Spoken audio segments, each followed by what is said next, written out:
আর সকাল থেকে সারাটা দিন বেশ ব্যস্ততার মধ্যেই কেটেছে, তাই ভিডিও শ্যুট করার কথা মাথায় আসেনি। এখন সন্ধেবেলা চলে এসেছি রাতের খাবার বানাতে রান্নাঘরে। সকালবেলা একটা লাউ আনা হয়েছিল, অর্ধেকটা লাউ আমি রান্না করেছিলাম, বাকি অর্ধেকটা লাউ রয়ে গেছিলো। সেটাই ভাবলাম একটু বড়া বানিয়ে ফেলি, যেহেতু শীতকাল একটু পিঠে পুলি খেতে তো ইচ্ছেই হয় বলুন। তাই যেই কথা সেই কাজ, লাউটাকে আমি ছুলে সুজি আর আটা দিয়ে আমি বড়াটা বানাবো। যেহেতু আমার বর খুব একটা ময়দার জিনিস পছন্দ করে না, তাই আমি বড়াটা আটা দিয়েই বানাচ্ছি। আগেও দু একবার এইভাবে আটা দিয়ে বড়া আমি বানিয়েছি, খেতে খুব একটা খারাপ লাগে না, মানে খাওয়ার সময় বোঝা যায় না যে এটা আটা দিয়ে বানানো হয়েছে।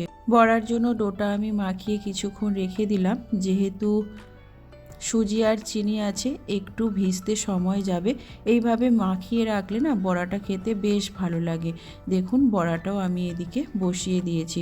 যেহেতু রাতের খাবার শুধু তো বড়া খেয়ে আর ঘুমোনো যাবে না, তাই এর সাথে দুটো আলুও ভাজবো। ছোট ছোট আলু কেটে আমি ভাজতেও বসিয়ে দিলাম।